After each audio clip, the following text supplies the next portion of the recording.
Hey, my name's James Mulvaney and welcome to Working Lunch, the show where I speak to a different expert every week to discuss 3 actionable strategies to grow your audience, grow your business, or grow your team. Now, today's session is about to begin, so stay right there and we'll be kicking off today's session very shortly.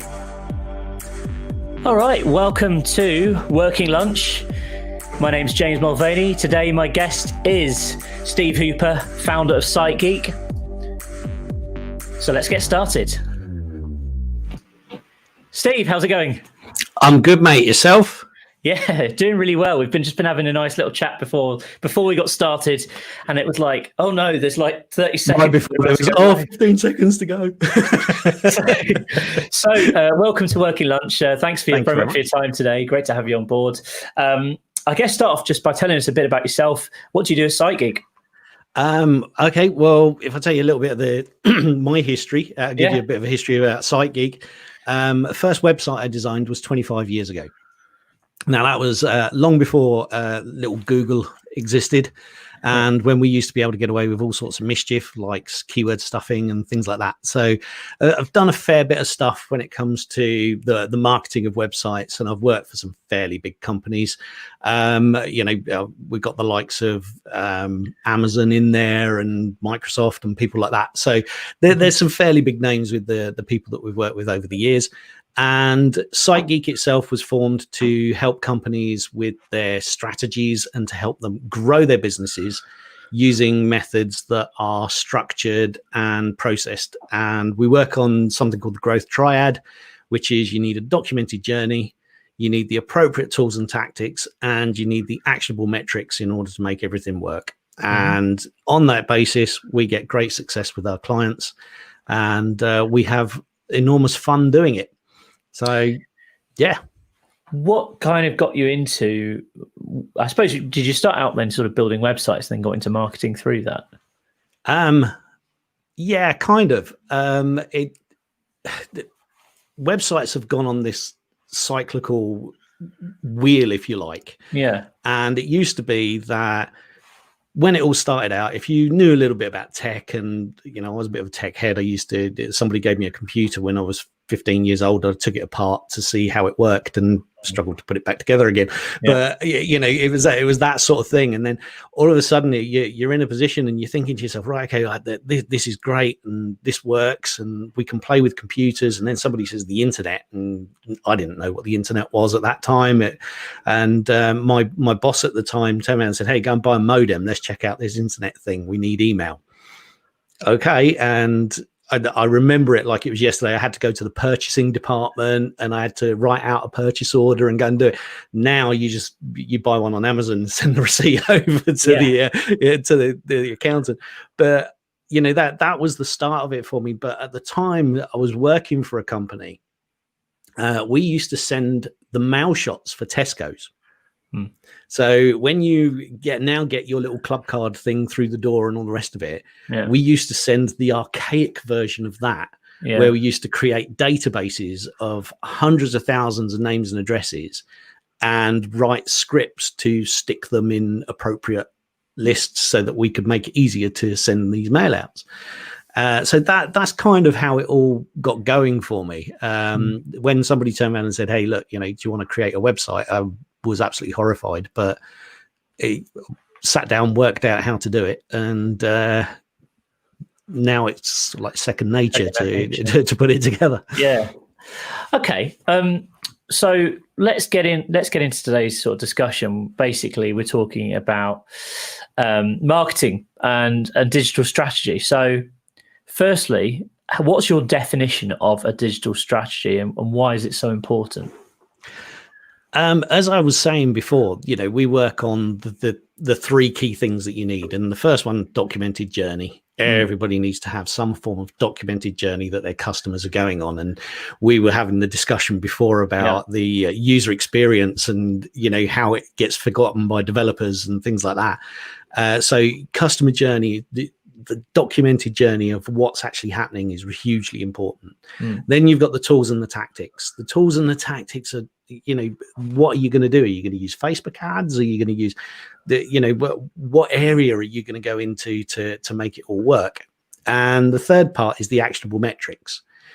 And what we normally find is that if you've got two of them, you're kind of either a bull in a china shop or stuck in the mud or one hit wonder. You might get lucky. But if you've got all three, then you get something called predictable growth. And it's predictable growth that everybody's after. And the reason that we always start with the customer journey is because you need to have a documented journey in order to be able to optimize what you're doing so that you can grow your business. And that's kind of the structure and the strategy that we always point to.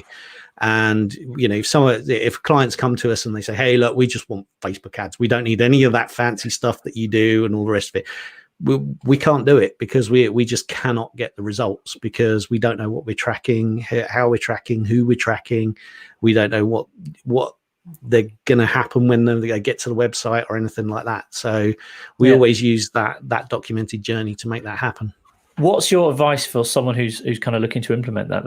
I mean, let's say I've come up with an idea, because, this is one of these things. I have a lot of people approach me sometimes. They say, I've got a great idea for an app, or I've got this really good idea for a business. If we had a quid for every time that happened. Absolutely. Yeah, totally. And especially at house parties. I'll be at a house party. Yeah. Maybe, I've got the next iPhone. Yes. Yeah. But, so how can we translate that into, okay, we know what we're building. We know what outcome we want from the customer, e.g. them to purchase a product or a service or sign up to subscription. What's your advice to actually kind of start mapping that out? Sit down with a pen and a piece of paper and put the outcome that you want in the top right hand corner, and then put how your customer is feeling before, and then the outcome is when they've got your product and they've got your service, how are they feeling after. And you need to document. We use 8 stages. There was a book written by a guy called Desmond Morris years ago. Please don't read it. It's absolutely horrible. It's called Human Intimacy. And human intimacy, he says there's 12 stages to human intimacy and where you're going with it. And we narrow that down in marketing. We're not trying to get our clients naked. So, we're trying to get them to purchase something. So we narrow that down to 8 stages. And the 8 stages are awareness, engagement, subscription, conversion, excitement, ascension, advocacy, and promotion. And if you sit down with a pen and a piece of paper and you think about each one of those stages and how you're going to take somebody through each one of those stages, then you get a documented journey so that you can take them not only through the process of buying something, they're actually buying something when you're turning them from this sad little person into somebody that at a party won't turn around and go, I've got a great idea for a product. They'll go, my mate's got a product. Here it is. Yeah. And you turn somebody from a complete stranger into a raging fan.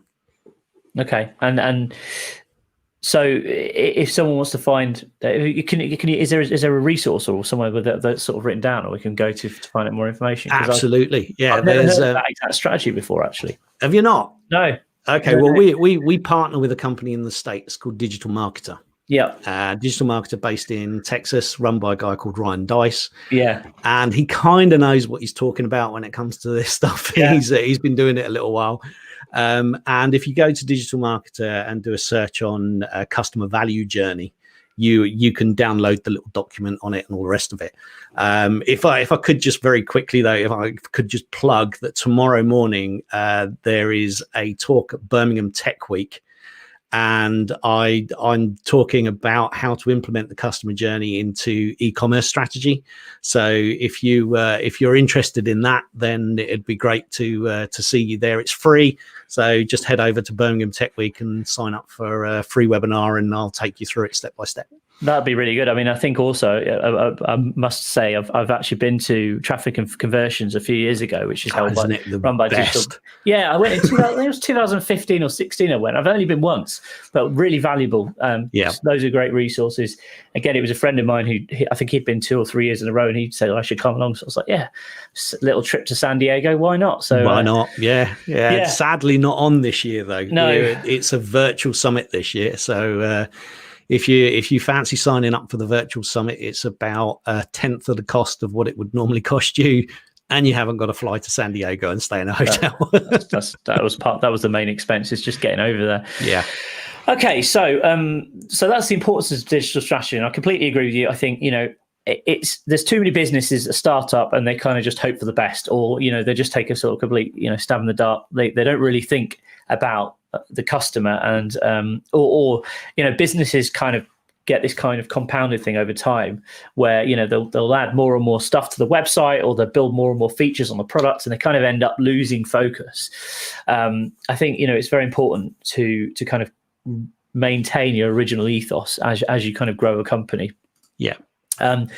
So this is kind of brings us on nicely to the next subject, which is stop getting distracted by chasing shiny objects and new tools, because again, I think it's very easy as an entrepreneur. There's so many distractions out there now, especially there's so much information out there on the internet. So what's your advice there?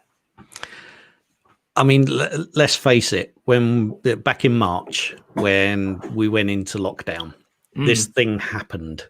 And if it happened to everybody else's Facebook feed and Google feed and every other feed that happened with mine, you've seen every $27, $37, $47 offer by anybody that's trying to get rid of something somewhere. And the temptation when you're in business, when you see something that's flashing away in lights and it says, this Facebook technique made me £1 million overnight, and all that rubbish, the chances are you're going to click on it and you're going to spend $47 on something that you're never even going to open. You're never even going to do anything with it. And then you look at it, you load it up, and you're reading through it, and all of a sudden you think to yourself, actually, I just can't implement this. I just don't have the time to do this. And that's what we call shiny object syndrome. And a good friend of mine, Dominic Cummings, not that one, the one in California, he's a really, really good guy, and he calls them profit killing distractions. And they literally just take your money, they take your time, and they don't actually produce an awful lot. So if you're thinking of just literally turning around and saying, right, okay, well, I'm going to implement this, then you're going to end up losing money. And I'm going to plug my podcast, Digital Marketing Confessions. One of my guests, I think last week, Brian Plum. Brian's an amazing marketer. He works with the education system, and he gets companies that have got great products into schools. And Brian was saying about literally shiny object syndrome, and how if you're chasing the next big thing, you're just literally going to lose money. And the thing is if you set your business up so that you are in a position where you're looking at, right, I'm going to go after this. I'm going to just, every next big thing, I'm just going to get it. I'm going to implement it. I'm going to make a little bit of money from it, and then I'm going to move on. And the huge thing to remember with that is it's a flash in the pan.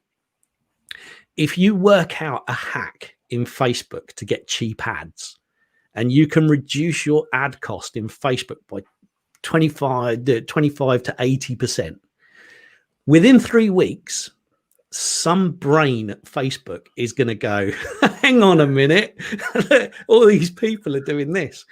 And they're going to change the way that the algorithm works out the cost of your ads. And they're going to literally blow you out the water. And Google is the same. If you work out a fantastic SEO system that will get you ranked like that, and you get nice and high in the rankings, and you're reliant on those rankings, and you've managed to do everything in your power to stay there, someone at Google will change the rules so that you don't stay there, which is why it's important to have a strategy. It's important to have a strategy and the tools and tactics that work for your business. If you're looking for something that's going to give you a quick win, then that's all it is. It's a quick win, and it can damage you. It can damage your business for years and years to come. Yeah, I agree with that. So, so basically what you're saying is alongside this strategy, in terms of like completely understanding the user journey and knowing what customers want, so how to guide them along that pathway, in terms of when it comes to actually marketing and implementing things like, SEO and AdWords, you've got to be in it for the long haul. There's no such thing as a quick win. Yeah. Yeah, I completely agree. Absolutely. I think, and again, I think people sort of there's this common misconception, isn't there, that that you can kind of skip hard work by buying a course or buying this kind of a PDF or a product or whatever, some kind of software, and actually, quite a lot of the time that's just simply not true. You can't, to build a successful business, you've got to slog your guts out. You've got to have a degree of skill, and then sometimes also there's a degree of luck involved. Being in the right place at the right time always helps. Yeah. But I mean, I've found that the old saying of the harder I work, the luckier I get is very, very true. Yeah. And this goes down to shiny penny syndrome. And when we were talking just before we came on, we sort of said about the shiny object syndrome, and I refused to go any further because I knew that it would create a good discussion. But the amount of people that have bought courses during lockdown that they will never even open. All you've done is handed money to somebody, and by simply just filling out a form, sticking your credit card in. Do you know what? I'll look at that tomorrow. Boom, done. You've thrown money down the drain. And I'm sure that there's people that are listening that they've done it, or they've got a course and somebody's done it, because the average course completion rate, I think, is around about 25 to 30% of people that buy courses actually go through and complete them. Yeah, and what I find astonishing, it's funny because obviously we've got a few courses which we've sold over the years, and again, it's not our primary business, but it's something we have on the side. We really use them as ways to generate leads and try and educate customers. But I completely agree. I've seen very few people actually complete. We'll sometimes bundle in consulting with them, so we'll say, look, if you want to speak to us or if you want to ask questions on any of the contents of the course, you can get in touch. Again, I've noticed that very, very few people take you up on that offer. They'll buy the course, they'll buy the consulting, which is like an upsell. You never hear from them. It's just I always find it astonishing. Yeah, the big thing is that courses and consulting are one thing, and one of the things that we've been including in the stuff that the courses that we do for people is that we insist on accountability. So we actually build accountability in, and we have a follow-up process where we turn around and say, right, okay, look, you've done week one. How did you get on with week one? What did you achieve, and what are you expecting from week two? And normally that you find that gets people normally a bit riled up. Absolutely. If you say to a business owner, have you done what I told you to do? They get a bit knocked about it, and they don't like it. But the big thing is that they then realize that you're coming for them for week two to find out how they got on with the information in week two. And if you can keep on top of people, then, and you build in that accountability, yes, it drives the price of the course up. But if somebody puts more skin into the game, they're going to want to get more out of it. So, if you are selling courses and things like that, then just have a think about, what your completion rate is, because that's hugely important. And it's going to help you because you're going to get better results. Going to have happy customers as well if you're selling courses, which is what you want. You want good testimonies or testimonials rather, and you want people who are actively kind of benefiting from the fruits of your labor, I guess. Ultimately, like it's I've always thought when we put courses together, it's no mean feat. You have to spend a lot of time. Well, you should spend a lot of time thinking it through, trying to give it your all in terms of the content you're creating. Obviously, this is another problem with this industry, is that the quality of content values vary so much. There's a lot of really good courses out there, and there's also just a lot of rubbish out there. And it's like, I think this is the thing, as this industry's grown and grown and grown over the last sort of 5 years or so. It's just like I've seen, if you go onto one of these like Skillshare type sites or Udemy, and it's just type in any subject and you're just completely overwhelmed with stuff. It's mental. Yeah, and you've got ridiculous things. I mean, Udemy especially. Yeah, there's ridiculous things happening on Udemy. You've got former Harvard professors dropping entire MBA courses because because they can. Yeah. And it's just like, really. You're not actually going to get an MBA if you buy an MBA course from a Harvard professor for $10. It's just not going to happen. No. These things cost hundreds of thousands of dollars if you're going to go there and you're going to get that sort of qualification. But if you're looking to just get a top up on information, then yeah, it's a great place to go. But if you're really looking for good quality information, you need to buy a really good quality course from a really good quality provider. Great. Okay. Just before we kind of continue, if anyone's got any questions for Steve or myself, please put them in the comments. We're going to be doing a bit of a Q&A at the end. There's already a few that have come in, so thanks very much for the questions so far. We're going to be taking them in a bit.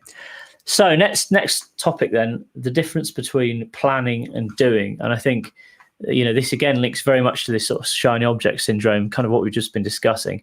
What is the difference, in your opinion, between planning and doing?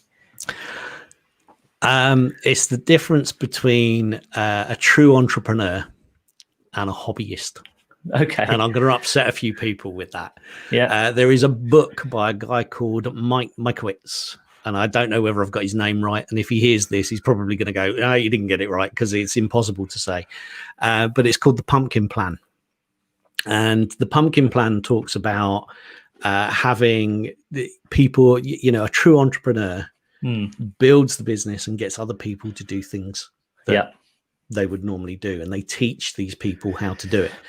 And one of the big things is that, and you and I know that you're going to fall into this category because of the conversation that we had before we came on air. We both fall into this, and it's a case of, do you know what? Don't worry about it. I can do that. It'll take me 10 minutes. Yeah. And every single time we make that decision and we turn around and say, I can do that, it'll only take me 10 minutes. 2.5 hours later, you're so annoyed with yourself at the fact that you said that you were going to do it, because it hasn't taken you 10 minutes. It's taken you 2.5 hours, and you're really, really annoyed. And that's kind of the big thing is, when we're talking about the courses and everything that you're creating, I'm very process driven. And I'm going to plug your book because I bought your book when I started my podcast. And one of the big things that I got out of it was setting up the processes. Yeah. And one of the big processes was making it as easy as possible for my guests to book their book on. And I sent out 6 invites just on the off chance to test the waters, to see if any of my mates wanted to come on my podcast. 8 people booked in my calendar, and I got 8 episodes. Great. From 6 invites. Yeah. And that was because I kind of had a bit of a process in place, and it was really easy, and it was nice and easy to follow. The same goes for anybody that's working with you, anybody that's working for you. The temptation to turn around and say, I'll do that because it's going to be quicker if I do it than if you do it. I'm going to talk to that customer because they're expecting to talk to me. You're literally setting yourself up for a fall. Yeah, and it backfires time and time again. It's one of these things, when I first, probably about 10 years ago, I took on my first member of staff, and I just finished university, and that was, I'd spent, probably the 4 years prior to that, kind of getting to a level where the business was making money. I didn't have to go and find a job when I finished uni. And I was, I thought, right, okay, next thing's next. Let's start hiring a team, building a team.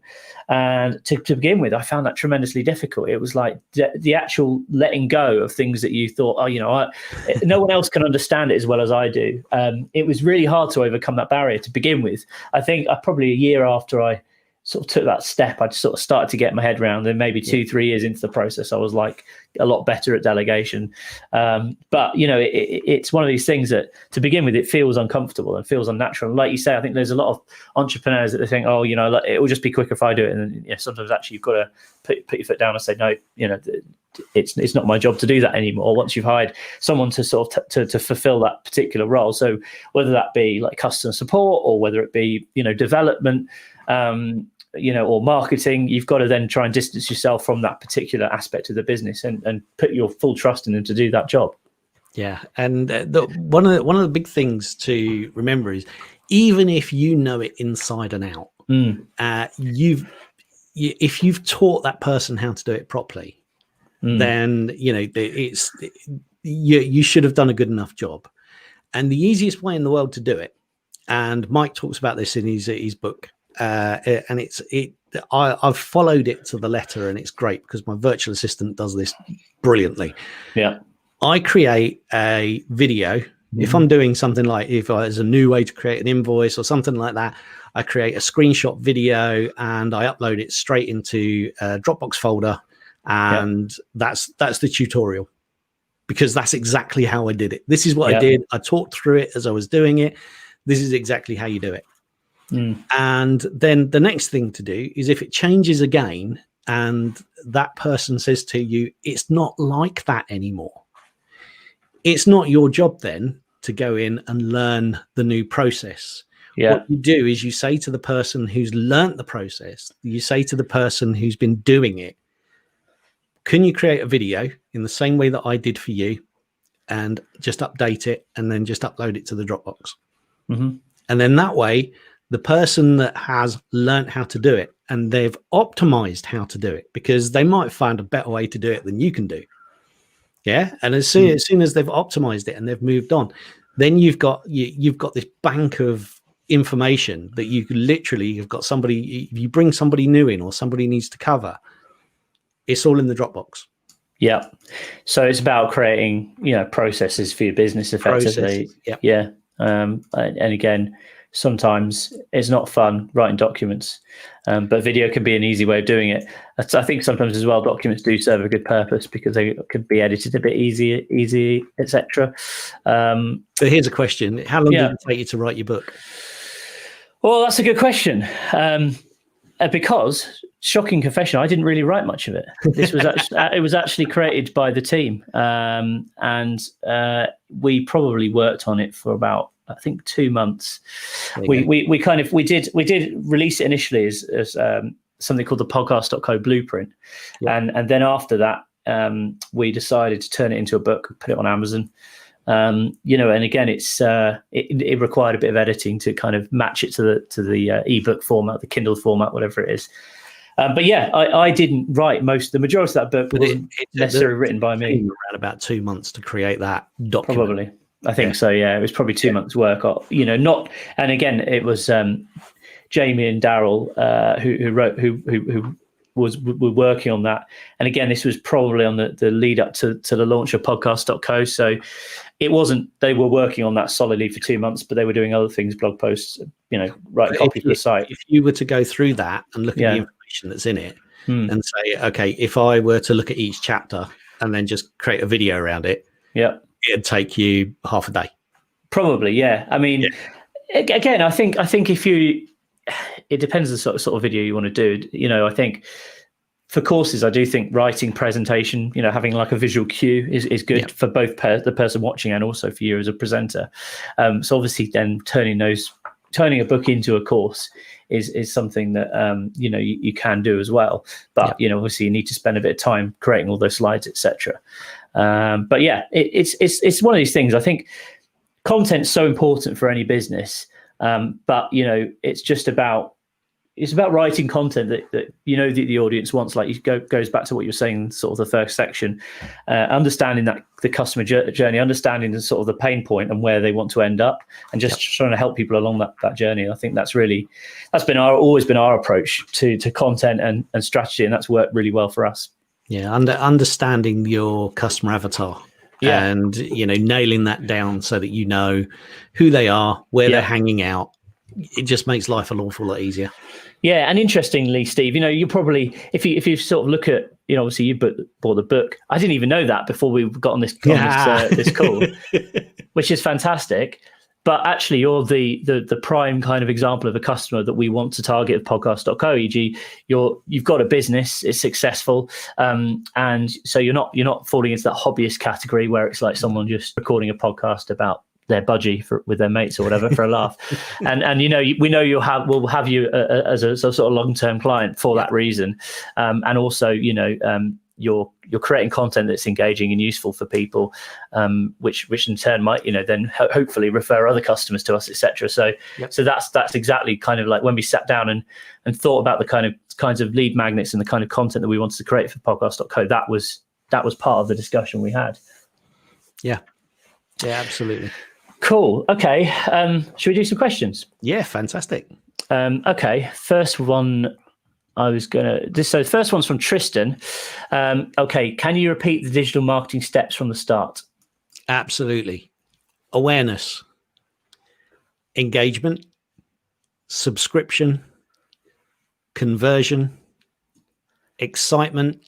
Don't forget the excitement stage. It is one of the most important things. Don't forget to excite your customers. Mm-hmm. Ascension, advocacy, and promotion. Okay, great. And interestingly, the excitement stage, should we maybe talk a little bit more about that? What's your definition of excitement? Normally, the conversion stage isn't necessarily you make a sale. Conversion is time and money. Mm-hmm. Okay, or time or money.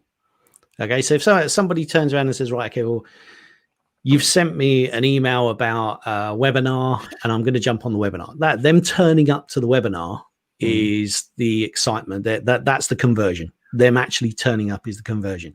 It's then your job to excite them.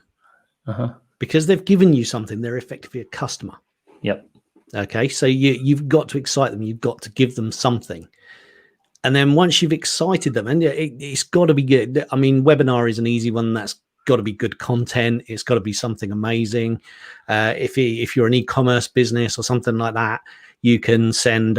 We normally recommend sending a welcome message, and that coming from high up in the company. Thank you very much indeed for your purchase. Blah blah blah. This is what you can expect next. This is when you're going to get your parcel. This is when when you open it, you're going to see this, this, and this. So educate them. Okay, and that'll get them excited about what's about to happen because they can see it happening. Yeah. If anybody's ever bought a new mobile phone, I'm not necessarily going to pin it directly on one particular brand because they're all doing it now. Yeah. If you've ever bought a new mobile phone, one of the best things about getting a new mobile phone is that box. Yeah, peeling the label off the top. Top and all the rest of it. It's all part of the customer experience, and it all gets people excited. Yeah, and interestingly, obviously I was sat watching the iPhone launch, and I've probably been watching those religiously for 10 years now. Right? I think I watched the first one. I remember I was sat at my Students' Union in 2010 watching and it wasn't a video stream then, it was a live blog. So it was just like photos, etc., of the iPad being unveiled. And I remember that was when I was like, wow, this is amazing. And 10 years on, I'm still watching them, still getting excited as a customer. And it's just like you say, it's giving me information. They're not actually, I can't order the damn thing until Friday. But it's just telling me about it and telling me the time they spent developing the new processor, all this stuff. And that's a perfect example of how that's executed, I think. But the thing is they're telling you all that information. You actually don't give a monkey's about the processor. You don't care that the camera's got all these funky features that you're never going to use. No. All right. It's literally something that you're going, oh, wow. Yeah. Oh, look what it does. Look what it does. And if you're anything like me, you turn around to your wife and you say, oh, babe, look what the new iPhone can do. And she goes, can it make phone calls, send text messages and access Facebook? Yeah. And then you're like, yeah, of course it does. She's like, great. I'll have one. I'll have two. The excitement stage isn't necessarily about making somebody jump out of their seat. You're literally introducing them, and during the excitement stage, you can. We've introduced this into e-commerce companies, and we've seen the returns rate drop by 68%. Okay, so if you just think about that, if you've got a high returns rate because you're not educating your clients, if you're not giving them the right excitement before the product actually drops on their desk, on their doormat, then you just have a rethink and just think, how can I make that a little bit different? How can I make it so that once they've ordered, they start getting a little bit, oh, this is coming, it's all exciting. Yeah. Cool. Okay. How about finding your ideal customer? What's your approach to that, and how do you narrow it down to one type of person? Or sorry, should you just narrow it down to one type of person? To start with, yeah. We have a process called building out the customer avatar, And the customer avatar sheet is the first thing we look at is what's the name of the person. Yeah. And I did this with a group of accountants a few weeks ago. And it was really funny because they're all on Zoom. A lovely group of ladies who, when I turned around and said, who's your ideal customer? And I said, what does he look like? And they all went a little bit like that. And I told them, all right, you're going to have to expand on that a little bit. And it was like, his name is Peter. Yeah. He's a builder. He's very athletic. He's very smartly dressed. He wears quite tight fitting Hugo Boss polo shirts and things like. And the more it went on, the more this wasn't just an avatar. This was an actual person that was in their head. Yeah. And that made it all the more easy to create a customer avatar and go through the customer journey, because they were actually serving that person already. So if you already know who it is, then, you know, just ask them questions. But if you're starting from scratch, then, you know, the first thing you need to do is to work out the group of people that you're serving. All right. Because it will be a group of people. If you're in the buggy market for a new buggy for your little one, then chances are it's going to be mums and dads that you're targeting, new mums and dads that you're targeting. Yeah. So that's your target audience. That's where you want to start. And then you want to narrow it down to budget and, you know, how much are they going to spend? And then you want to know, right, okay, well, what's going to trigger it off in their mind? What's really, really important to them? You know, is it important to them that it's a nice smooth ride for the baby? Is it important that it's lightweight and easy to break down and put in the back of the car? What are the key things that are going to get them a little bit excited before they even purchase? Yeah. Okay. So what are the benefits to them? And features are great. Features are absolutely fantastic. But the benefits are the things that are actually going to sell. And there's a difference between the two. And if you can work out what the differentiation is between the two, you're going to be a lot further on than what you think you are. It's interesting because I think, you know, certainly with certain types of businesses, you just mentioned accountants there. A lot of the time when you approach a business like that, they really haven't thought this stuff through. So quite a lot of the time, I think, you know, they won't necessarily understand who their ideal customer is. It might just be like, well, anyone who's got a business. But actually, you know, I think you can really grow a business and you can really develop a marketing strategy if you've got more of a laser pinpointed sort of idea of who that prospect is, right, versus just someone with a business. Like if you can say, well, we want to target, you know, other professional services businesses, or we want to target, you know, contractors and building firms, etc. It makes things a lot easier, doesn't it, in terms of your targeting and messaging? The moment you say to a company, you need to niche down, the owner of the company turns a pale ashen color and sits in the corner and starts rocking back and forward, dribbling into their shirt, because the idea of reducing this huge market down to this tight little area scares the living hell out of everybody. Interesting. And we had when SiteGeek originally started 10 years ago, we had a brand called UK Wedding SEO, and we dealt with wedding companies. And I just thought to myself, you know what, we do SEO, we're going to deal with the wedding market, and that's going to be it. And it just exploded. We worked with solicitors. We had what I called the hatch, match, and dispatch. We had the baby clothes. We worked with a company that made and sold baby clothes. We worked with numerous wedding companies, and we worked with divorce solicitors. So that's the hatch, match, and dispatch. I wanted a funeral director as well, but they normally do all right.